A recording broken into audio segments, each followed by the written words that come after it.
I'm 53 years old. I live in San Diego with my wife and my children, and I'm a homeowner. I'm retired from the county of San Diego. I was a child protective services worker and supervisor.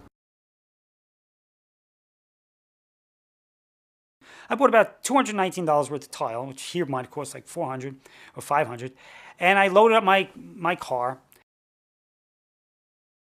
I breezed right through the border checkpoint that just showed the officer my tile and my receipt, and I was on my way. I didn't search the car, the trunk, or anything.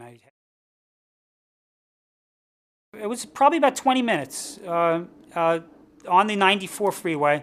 Whereupon I was coming around a bend, and I saw a border. It looked like another border crossing checkpoint of some kind. And I had my passports with me because I had just come back from Mexico. And he said, "Where are you coming from?" And I said, "Oh, I'm coming from Tecate, Mexico. I just bought some tile." And he goes, "Can I see some ID?" And I said, "Sure, here's my passports." And he goes, "May I have consent to open your trunk, to look in your trunk?" I wasn't speeding or anything, or I'm not a drunk driver. I'm just a regular guy driving down the road with his wife and a couple boxes of tile in my car. And at that point, I said, "I'm a member of the ACLU. This is wrong. I'm not opening my trunk in a matter of principle." And they said, "What are you doing? Where are you coming from?" And I repeated my story. And they said, "Well, go sit on that bench." And they said, and as I was walking the bench, he says, "If you don't open your trunk, I'm bringing out my dogs." I felt like, wow, what if somebody knows me, drives by, and they see me sitting on a bench with dogs and 4 cops standing next to me, and I'm sitting here with some tall officer guarding me like I'm some kind of felon or convict or something, and the dogs are barking and they're running, and there's all this like commotion going on around your car. It's my little Toyota Corolla. And then he marched back and he said, "Give me your keys. The dog smelled something, and I have the right to look in your car." I can't believe that when I come back from Mexico, they didn't open my trunk then. But then a half hour later in the United States, 20 minutes, half hour later, they're opening my trunk and searching ransacking my car. I didn't feel like I was in the United States. I felt like I was in some kind of police state. I was thinking of these old B-rated Nazi movies where they pull over people at checkpoints and go, "Papers, please," or something. And he starts looking at the passport and the driver's license, and he goes to my wife, "Well, where were you born?" Because she has an accent, but she's a U.S. citizen.